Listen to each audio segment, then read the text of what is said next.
Welcome to our detailed tutorial on understanding the risk-return ratio, a fundamental concept in the world of finance.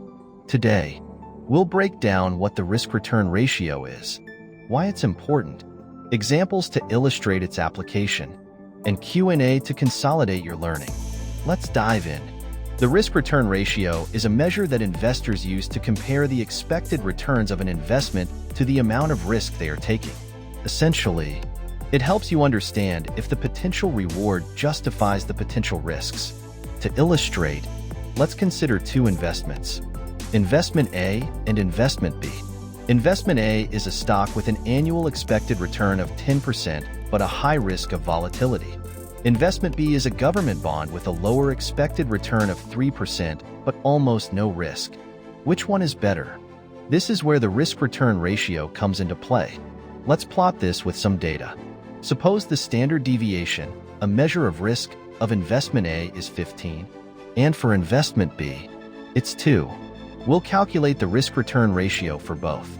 Investment A has a risk-return ratio of 0.67, while Investment B has a risk-return ratio of 1.5. Higher ratios generally indicate a more favorable risk profile for the expected return.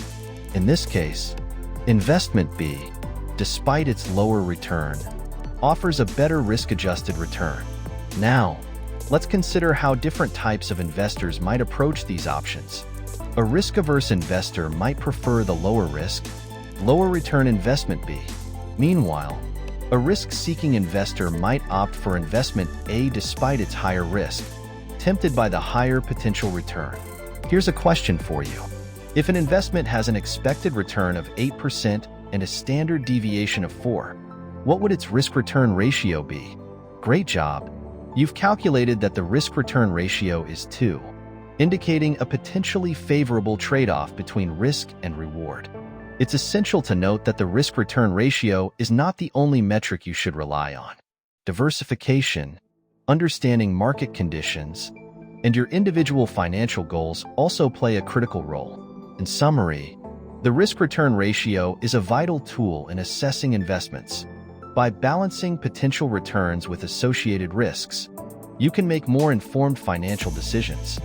Thank you for joining us on this deep dive into the risk-return ratio. We hope you found this tutorial helpful. Don't forget to like, subscribe, and stay tuned for more finance content. Until next time.